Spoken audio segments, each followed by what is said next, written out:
indicadas. Siguiendo con la lista de oradores, tiene la palabra el señor representante Eduardo Lust. Muchas gracias, señor presidente. Bueno, yo voy a expresar la posición de Cabildo Abierto frente al tema. Y voy a argumentar cuál va a ser nuestra modalidad del voto.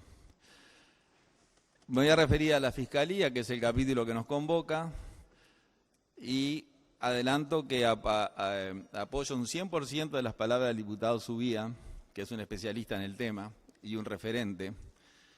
Y también le digo al diputado Subía que en el ejemplo familiar que compartió hoy con nosotros no nos es ajeno.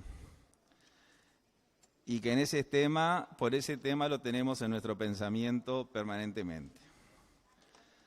La ley 19.334, que es la que regula el Ministerio Público y Fiscal, es una ley inconstitucional al emplazar las fiscalías letradas dentro de un servicio centralizado del Estado. No es costumbre mía leer, pero los voy a fastidiar con una lectura de 6-7 minutos. Existen razones históricas de por qué los fiscales letrados de la República fueron ubicados administrativamente en el Poder Ejecutivo, con independencia técnica individual que fluye de la pluralidad en su consideración de más fiscales letrados de la República. La Constitución de 1934 dio definición a su estatuto jurídico funcional, acta número 78 de febrero del 34 y acta número 31, etc. En consulta de 18 de septiembre del 2001 que le fuera hecha por la Asociación de Magistrados Fiscales del Uruguay al doctor Gonzalo Aguirre Ramírez, señaló: los fiscales letrados de la República, como los denomina la Constitución, son funcionarios técnicos que integran la estructura del Poder Ejecutivo. Justino Jiménez Arecha y José Corseñac, me salteo la cita de los textos, pero voy a entregar esto a los compañeros de la Cámara que hacen la taquigráfica para que lo tengan. Dicen: todos los fiscales son funcionarios dependientes del Poder Ejecutivo. ¿Por qué del Poder Ejecutivo? Obsérvese que los fiscales tienen una función de representación en la sociedad y en el Estado. Los fiscales del crimen actúan en representación de la sociedad y los fiscales de Hacienda actúan en representación del Estado. Se ha supuesto que si el Poder Ejecutivo le compete la representación del Estado, deben estar ahí. De tal modo, por la índole de sus cometidos, es toda claridad que los fiscales deben ser órganos dependientes del Poder Ejecutivo. Debería ser suficiente con recordar lo obvio. Salgo de la cita. Esto es otro que después voy a citar lo que estoy leyendo. El ejercicio del Ministerio Público está íntimamente vinculado con la justicia, cometido esencial a cargo del Poder Judicial. Por esta sencilla razón, el ejercicio del Ministerio Público podría haberse asignado al Poder Ejecutivo o al Judicial, pero jamás ser delegado en un servicio descentralizado a los que solo pueden cargarse cometidos no esenciales del Estado. Colocar por ley al Ministerio Público en el molde orgánico de un servicio descentralizado implica, en primer lugar, que tal estructura queda sometida a la sección 11 de la Constitución de los entes autónomos y servicios descentralizados, artículo 185 al 205. Y el artículo 185 de la Constitución prevé a los servicios descentralizados de modo expreso para la descentralización funcional del dominio industrial y comercial del Estado. Estoy leyendo la Constitución. La descentralización funcional del Estado está prevista para cometidos no esenciales. Contundentemente Sayagues Lazo al enseñar que la discrecionalidad legislativa para determinar las materias en las que actuarán los entes autónomos y servicios descentralizados tiene cierto límite. El legislador no puede entregar a los servicios descentralizados aquellos cometidos que la Constitución atribuye expresamente al Poder Ejecutivo. Sayagues Lazo, tratado, página 177, etc.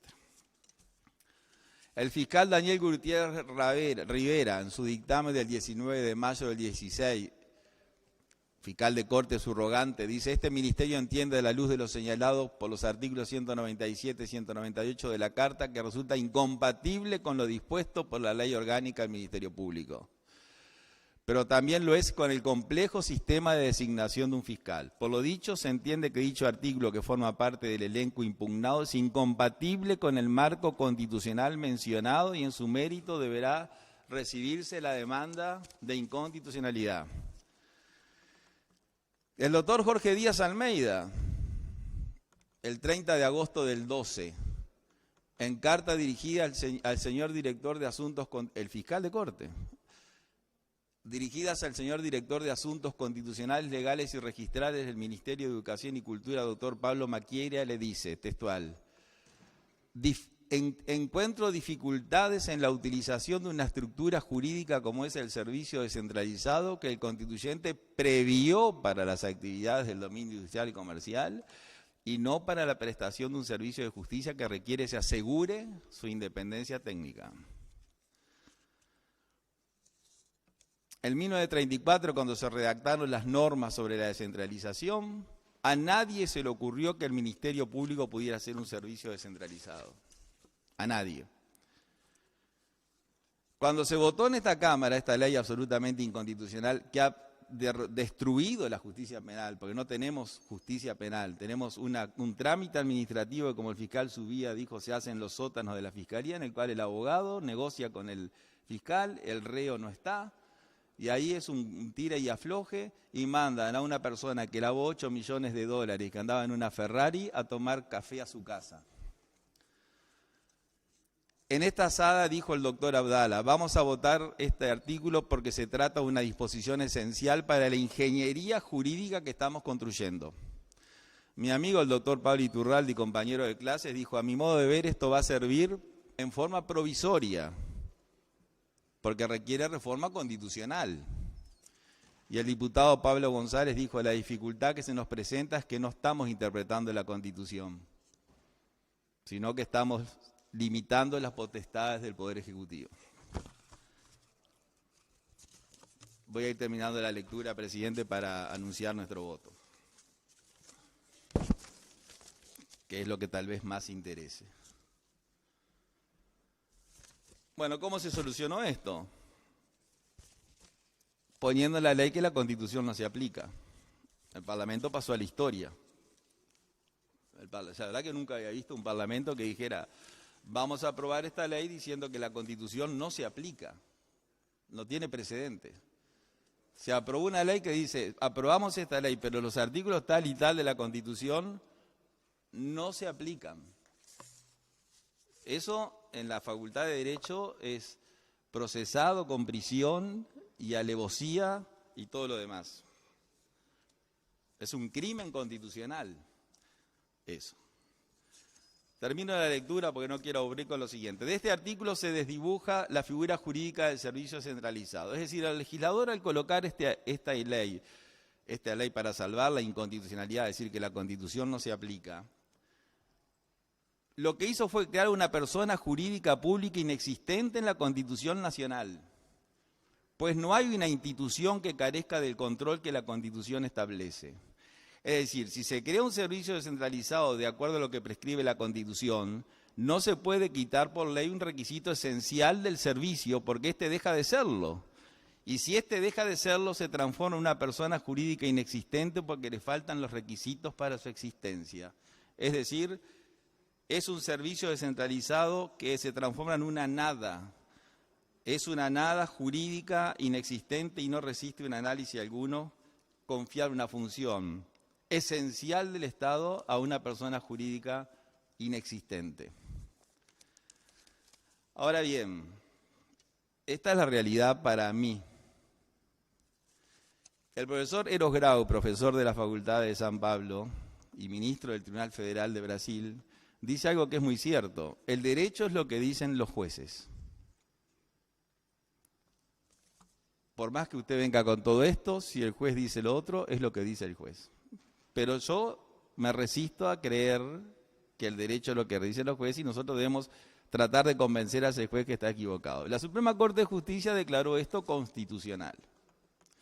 Esto escrito, este texto que leí parcialmente, que tiene más de 40 páginas, es mi escrito, en la excepción de inconstitucionalidad del hoy senador Manini, cuando la Fiscalía actual lo quiso procesar para impedirle ser candidato, para impedirle llegar a la legislatura y para impedir que el partido que había creado tuviera vida en este en esta política actual, porque de lo que se le acusa al hoy senador Manini es lo mismo de lo que se le acusa, de lo mismo que hizo el secretario de la Presidencia de la República, el doctor Toma. Pero el fiscal Díaz dijo, lo que hizo Toma para mí no es delito y lo que hizo Manini para mí es delito.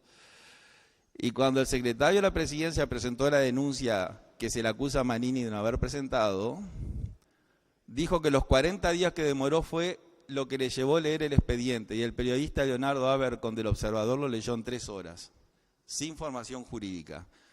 Es decir, que esa es la justicia del fiscal Díaz.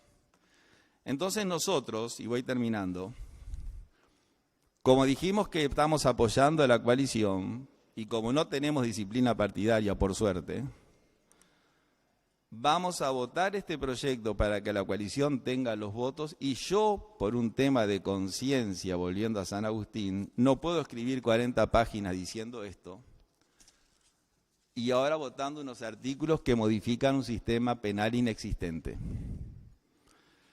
Entonces, los votos de Cabildo, 10 están.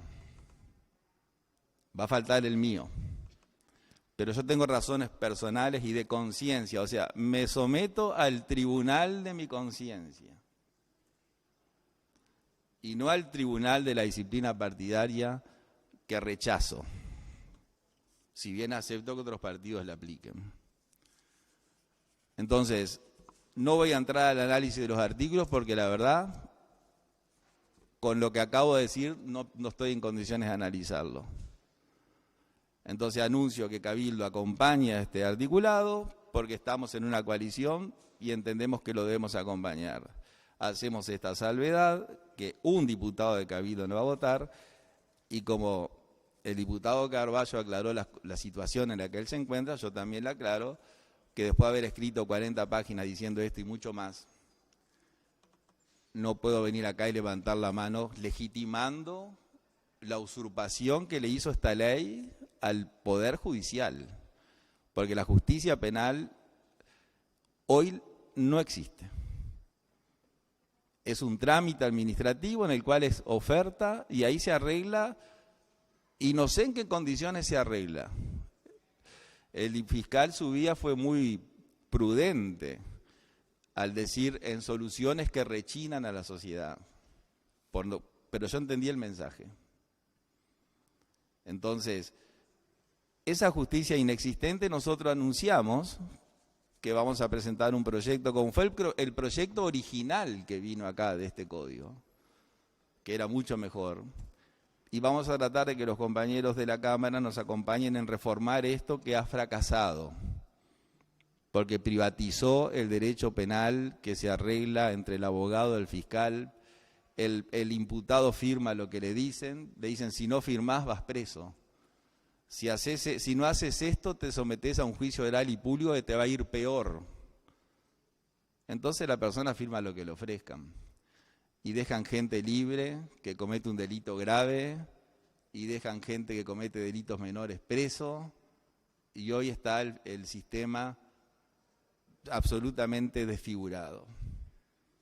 Entonces, señor presidente, le agradezco que me haya concedido la palabra y la atención de los compañeros de Cámara, y ya dejé sentada cuál es nuestra posición frente a la votación cuando se presente. Gracias.